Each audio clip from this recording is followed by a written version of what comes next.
बिस्मिल्लाहिर्रहमानिर्रहीम। अस्सलाम वालेकुम। आज मैं आपको बनाना सिखाऊंगी मटन चॉप्स रोस्ट।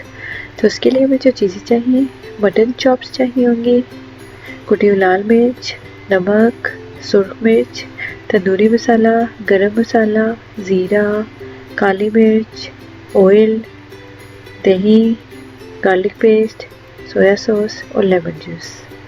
तो आइए चलिए देखते हैं इसे बनाना कैसे है। पैन ले लीजिए, उसमें मटन चॉप्स डाल दें, नमक डाल दें, सुर्ख मिर्च डाल दें, तंदूरी मसाला डाल दें,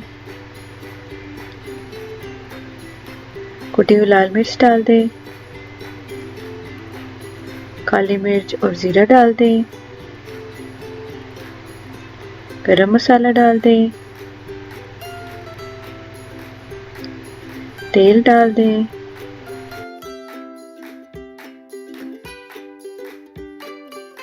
गार्लिक पेस्ट,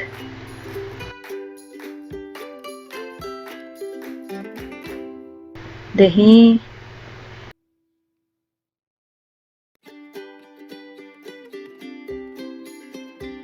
लेमन जूस,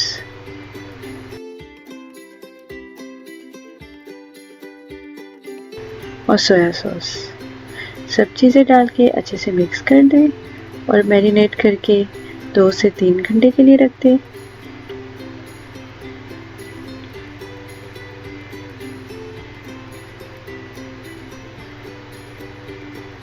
ये लीजिए, अच्छे से मिक्स हो गया। जब 3 घंटे हो जाएं तो मटन चॉप्स को चूल्हे पे पकने के लिए रख दें 1 से 2 घंटे के लिए। बीच बीच में हिलाते रहिएगा और चेक करते रहिएगा, और जब पक जाए तो सारे पानी को सुखा लें। लीजिए, मज़ेदार मटन चॉप्स तैयार हैं। ज़रूर बनाएं और बताएं कि आपको रेसिपी कैसी लगी। अच्छी लगी तो लाइक करें और कमेंट करें और मेरे चैनल को सब्सक्राइब करें। Thanks for watching. अल्लाह हाफ़िज़।